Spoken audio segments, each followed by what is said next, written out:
This is the PDQ Point of Sale Systems postgame show on Eagles Radio. All right, welcome back into the PDQ Restaurant Point of Sale postgame show. Eagles lose in heartbreaking fashion, 20-17 to the Seahawks.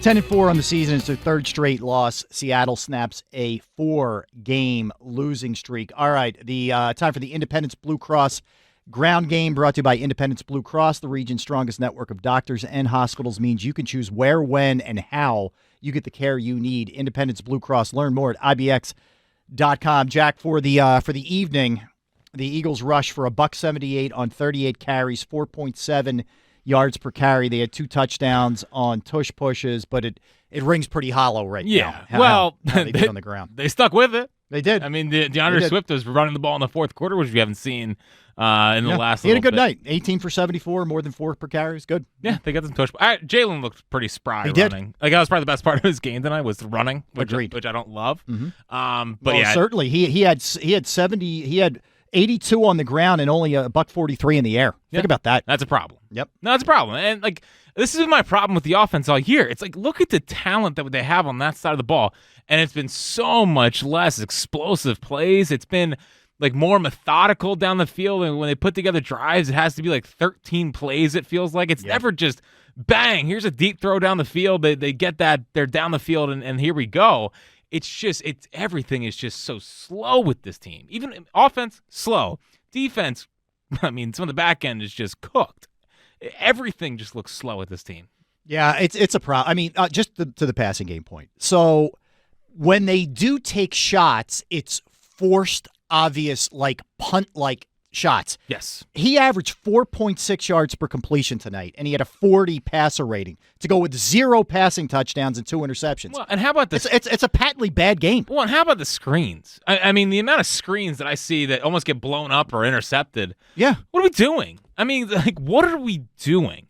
There's, again, the defense is a problem, and the 92 yards to Drew Lock is something that's going to go down in infamy in this city. That's what it feels like. But this offense, with Woolley out and Witherspoon, who's like a top 5 pick stud defensive back, they could not move the football, and they could not score outside the tush push.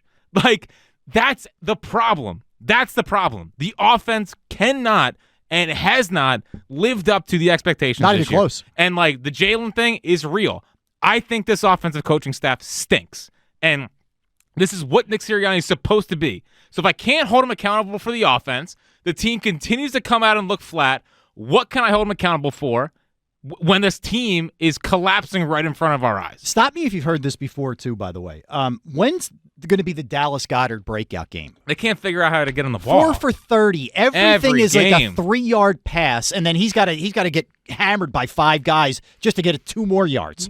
It never looks like Kittle. It never looks like Kelsey. Well, God forbid they could use him in the middle of the field. Right, and we have him. He's in the conversation in terms of talent, but he's never utilized that way. How about an A.J. Brown slant? The play is unstoppable. Devontae Smith, what are they doing for him this year?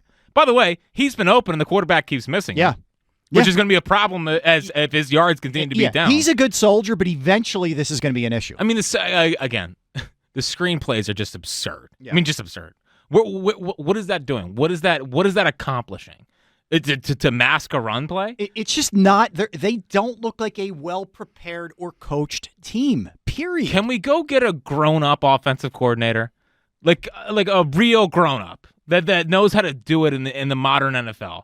There's no way that this offense should be as pedestrian as they have been this entire season. There's no freaking way. No, it's inexcusable. Hey, they're just figuring out a way to win. Their new coordinator isn't happening anymore, right? And all of a sudden, 2-3 in the gauntlet. They fired their own coordinator. Yeah, Neil in Belleville kicks us off. Neil, you're on the Eagles postgame show. Gentlemen, thanks as always for taking my call. I greatly appreciate it. No problem, Neil. What do you got for us, pal? Those are the only pleasantries that I have. How does a team led by Drew Lock, not Drew Brees, Drew Lock, leads you down the field 91 yards, and that fake, that disgrace, that falling off a cliff, James Bradbury lets Najibba go right by him and make a catch. And you know what this team has become? It's the worst thing you can become in sports, and that's complacent. This team just thinks they're going to turn it on, win the last 3 games, we go into the playoffs, and we reset everything. And you know what's happening? Teams look at us as their Super Bowl. This for the Seattle Seahawks meant more than it did to the Philadelphia Eagles. And let me tell you something. Matt Patricia, this guy has never been a success anywhere outside of New England. And you think changing that coordinator is the big signal that's going to make this team better? It hasn't. And on offense, you said it best. I'm sick and tired of wide receiver screens that Stevie Wonder could see coming. I mean, this is crap. This is unmitigated, unacceptable crap. And in closing, let me say this. Far too many times in the history of the Eagles, we've seen this team lose gas at the end of a season. And I'm telling you something. Whether the competition got tougher, whether they got complacent, whatever you want to call it, this has the makings of a one and done.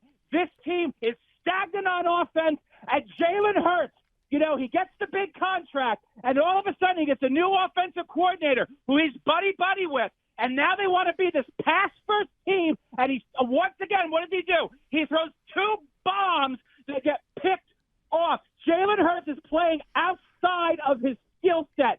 He thinks he's this top 3 quarterback who can chuck bombs like Josh Allen and Patrick Mahomes, when the truth is we're seeing very clearly he was and is the product of a system where you have all-star talent around you. And even this year it doesn't matter. Neil, phenomenal rant. There's not much you can add to that. No. I appreciate the passion there. That's a guy who cares, yes. I sincerely. And, 17 turnovers, Jack, which is tied for the most in the NFL. There's no more fluky, the ball was stripped, weird stuff happens, blah, blah, blah. No. Balls tipped. By the way, got two balls tipped tonight that could have impacted. It's a massive problem for this football team at the rate that this guy turns the football over. Well, at least he didn't fumble. He didn't fumble. They worked on that this week. 2 picks. Yeah. So everything's fine. I mean, they're a -6 turnover differential, 27th in the NFL. They were 3rd best last year. And they have to be a negative explosive play differential now, too. Easily. And they're +1 heading into the game. 215-592-9494. This was horrendous. This was horrendous. This wasn't a good Niner team beating you down. Dude. This wasn't the Cowboys with revenge. This was a self-inflicted joke of a loss. The Seahawks stink. I mean, they stink. With a backup quarterback who's a borderline NFL player who just took you 92 yards in a $124, and the Eagles can't answer with 2 timeouts. You're listening to the PDQ Restaurant Point of Sale Postgame Show on the Eagles Radio Network, presented by PNC. Make today the day on 94 WIP.